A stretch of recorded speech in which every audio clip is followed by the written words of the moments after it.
ഇത് എൻ്റെ ഉമ്മ ജമീല, റഫീഖിൻ്റെ ഉമ്മ. നിലവിൽ പറഞ്ഞാൽ ഇവർ 1998 മരണപ്പെട്ടായിട്ട് നമ്മുടെ മൂവാറ്റുപുഴ സബ് സിവിൽ കേസിൽ ഒരു വിഷയമായിട്ട് അവർ 1900 മരണപ്പെട്ടായിട്ട് ഇങ്ങനെ വിധി തീർപ്പ് വന്നിട്ടുണ്ട്. അത് എന്താണെന്നുള്ളത് എനിക്കറിയില്ല. അപ്പോൾ ഇത് എൻ്റെ ഉമ്മ പറയും. എന്താണെന്ന് വെച്ചാൽ ഇന്ന് അവർ 2026 നമ്മുടെ തർബിയ സ്കൂളിൽ വോട്ട് ചെയ്തിട്ടുണ്ട്. എന്നാ കൈ കാണിച്ചേ,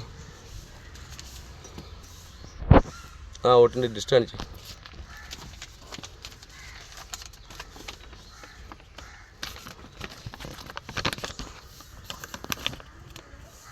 തുടങ്ങി കേട്ടോ ജമീല. ഓക്കെ, ബാക്കി നിങ്ങൾ കാര്യം ബാക്കി പറഞ്ഞു. ജമീല എന്ന് പറഞ്ഞ ഞാൻ ഈ വ്യക്തി മൂവാറ്റുപുഴയിലെ KK അന്തറു എന്ന് പറയുന്ന ആളുടെ മകൾ പാത്തുമ്മയുടെയും തിരുവനന്തപുരം PA കാസിം വേഷ്കാർ എന്ന് പറയുന്നതിൻ്റെ മകൻ്റെ PK അബ്ദുൾ റഷീദിൻ്റെയും മകളാണ്.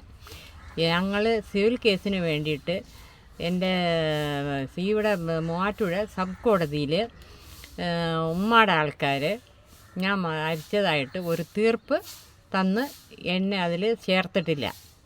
മുതൽ കാശിനും ഈ സ്ഥലങ്ങൾക്ക് വേണ്ടിയിട്ടാണ്.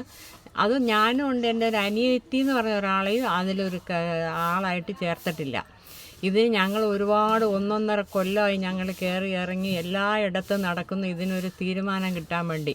ഞങ്ങളെ പോലെ കള്ള ഒപ്പിട്ടും കള്ള എഴുത്തെഴുതിയും ഞങ്ങൾ എഴുതുന്ന പോലെ എഴുതിയും വില്ലേജ് ഓഫീസിൽ നിന്നും താലൂക്കിൽ നിന്നും ഒക്കെ പേപ്പർ എടുത്തിട്ടുണ്ട്, വിവരാശ പേപ്പർ തന്നിട്ടുണ്ട്. പക്ഷേ ഇതിൻ്റെ പുറകിൽ ഞങ്ങൾ നടക്കാൻ തുടങ്ങിയിട്ട് 1.5 കൊല്ലം. ഞങ്ങൾ 10 മക്കളാണുള്ളത്. ഈ പാത്തുമാക്ക് ഈ 10 മക്കൾ ഞങ്ങൾ കഷ്ടത്തിലും ഒരുപാട് ദുരിതത്തിൽ ഞങ്ങൾ മുഖ്യമന്ത്രിക്ക് വരെ ഞങ്ങൾ പരാതി വിട്ടിട്ടുണ്ട്. എല്ലാ സ്ഥലത്തും ഞങ്ങൾ കയറി.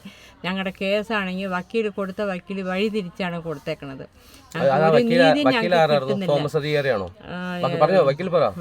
2 വക്കീലുണ്ട്. ജോഷിയുണ്ട്, തോമസ് അധികാരി വക്കീലുണ്ട്, ജോഷിയുണ്ട്.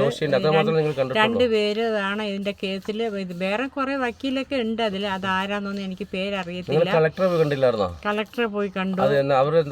അവര് എഴുതിയ ഇവരെ ഭൂമി അറിയാം. അപ്പൊ അവരെ കയ്യിലാണ് ഞങ്ങളുടെ ആധാരങ്ങളെല്ലാം. ഞങ്ങളുടെ കയ്യിലൊന്നുമില്ല ആധാരങ്ങളൊന്നും. എല്ലാ തെളിവും അവരെ കയ്യിൽ. ഉമ്മ മരിക്കുമ്പോൾ എല്ലാം കൂടെ അവരെ കയ്യിൽ കൊടുത്തിട്ടും പോയി. ഒരു ഞങ്ങൾ ചെറിയ പിള്ളേരായിരുന്നതിൻ്റെ പേരിൽ എല്ലാ ബാധ്യതകളും അവരെ ഏൽപ്പിച്ചിട്ട് പിള്ളേരെ എല്ലാം ഏൽപ്പിച്ചിട്ട് 42 വയസ്സിൽ ക്യാൻസർ വന്ന ഉമ്മ മരിച്ചു. അത് കഴിഞ്ഞ് ഞങ്ങളെല്ലാം എൻ്റെ അനിയത്തിമാരൊക്കെ ചെറിയ പിള്ളേരൊക്കെ ആയിരുന്നു. അവരെയൊക്കെ അവർ ഓരോ വീടുകളിൽ കൂടെ നിർത്തി പിടിച്ചു വെക്കുക, അങ്ങനെയൊക്കെ അവർ ജീവിച്ചു. ഞങ്ങൾ കഷ്ടപ്പെട്ടു ഇതുവരെ. ഞങ്ങൾക്ക് പിന്നെ ആ 94 എളിയമ്മ ഒരു കേസ് കൊടുത്തു, മൊത്തം മുതൽ സ്വത്ത് പങ്കുവെക്കണമെന്നും പറഞ്ഞ്. ആ കേസിന് ഞങ്ങൾ എല്ലാവരും പ്രതിയാണ്. ആ ഒരു കേസിൽ 98 തീർപ്പായപ്പോൾ അവർ തന്നെ കേസ് എളിയമ്മ കേസ് വാപ്പസ് മേടിച്ചു.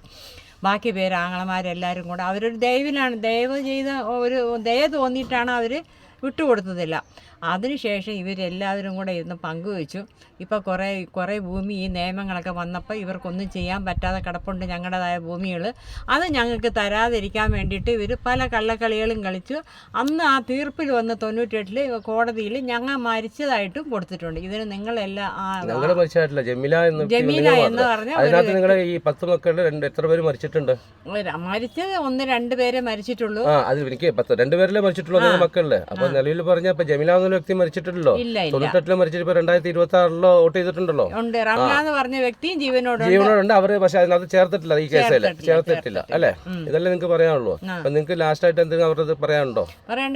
ഈ കോടതിയിലോ നമ്മുടെ കേരള ഗവൺമെന്റോ അവർക്ക് നിങ്ങൾക്ക് എന്തെങ്കിലും പറയാനുണ്ടോ? ഗതി കിട്ടില്ല എന്ന് പറഞ്ഞാൽ കോടതിയിലല്ല, ഞങ്ങൾക്ക് കൊടുത്ത വക്കീലുമാര് ബാക്കി പുറയിലുള്ളവരും താലൂക്കില് വില്ലേജിൽ ചെന്ന വിവരാശത്തെ പേപ്പർ വെച്ച് വില്ലേജിൽ ചോദിച്ചാൽ അവർ 8 വർഷം കര അടച്ചില്ല, ഇനി ബാധ്യത സർട്ടിഫിക്കറ്റ് കൊണ്ടുപോകാന്ന് പറയാണ്ട് ബാധ്യത സർട്ടിഫിക്കറ്റ് ശരിയായ രീതിയിൽ തെളിയുന്നില്ല, അത് തെളിയിച്ചുകൊണ്ട് പോകാമെന്ന് പറയും. അവിടെ ചെല്ലുമ്പോൾ ഇവിടെ ചെല്ലുമ്പോൾ അവിടെ താലൂക്കിലാണെങ്കിലും ഇതേ തന്നെ. എല്ലാവരും ഒരു ശരിയായ മറുപടി ഞങ്ങൾക്കില്ല. ഞങ്ങൾ നടക്കാൻ തുടങ്ങിയിട്ട് 10 മക്കൾ 1.5 കൊല്ലം, 1 കൊല്ലത്തിൽ കൂടുതലായി.